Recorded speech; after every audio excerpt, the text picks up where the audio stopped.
Olubereberye essula ya 32. Yakobo yeetegeka okusisinkana Esawu. Yakobo ne yeeyongera mu lugendo lwe, bamalayika ba Katonda ne bamusisinkana. Yakobo bwe yabalaba n'ayogera nti, lino ly'eggye lya Katonda. N'atuuma ekifo ekyo erinnya lyakyo Makanayimu. Awo Yakobo n'atuma ababaka kumukulemberamu okugenda eri Esawu muganda we eyali e Seyiri mu nsi ya Edomu. N'abalagira nti, mugambe mukama wange Esawu nti Yakobo omuweereza wo agamba nti, nabeeranga ne Labbaani era mbadde naye okutuusa kaakano. Era nina ente n'endogoyi n'ebisibo by'endiga n'embuzi, abaddu n'abazaana. Nkutumidde okukutegeeza mukama wange onkwatirwe ekisa. Ababaka ne bakomawo eri Yakobo ne bagamba nti, twatuuka eri muganda wo Esawu era ajja okukusisinkana ng'alina abasajja 4. Yakobo n'alyoka atya nnyo ne yeeraliikirira.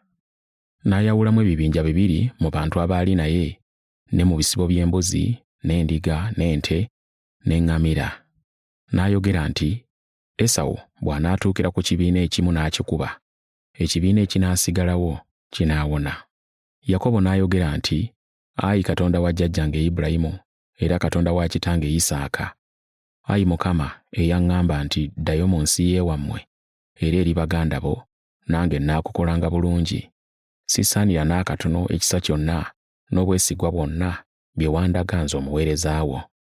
Nasomoka omugga guno Yoludaani nga nina muggo gwokka, naye kaakano nkomyewo nga nina ebibiina 2. Nkwegayirira mponya mu mukono gwa muganda wange Esawu, kubanga mmutya aleme okunzita n'abaana bange ne bannyaabwe.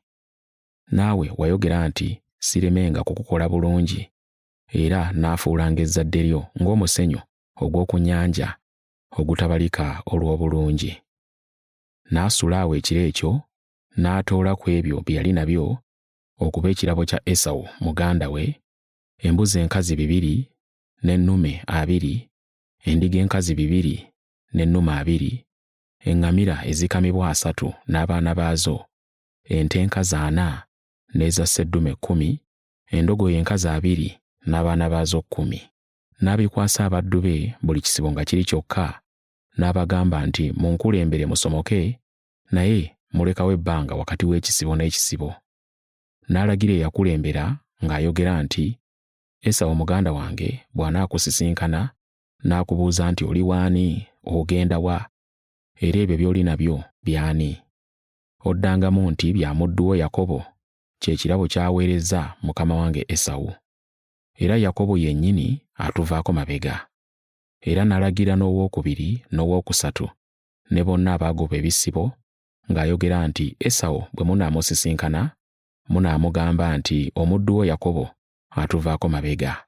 Yakobo yagamba nti, nja kumuwooyawooya n'ekirabo ekinankulemberamu, olwo bwe nnaamusisinkana oboolyawo anannyaniriza.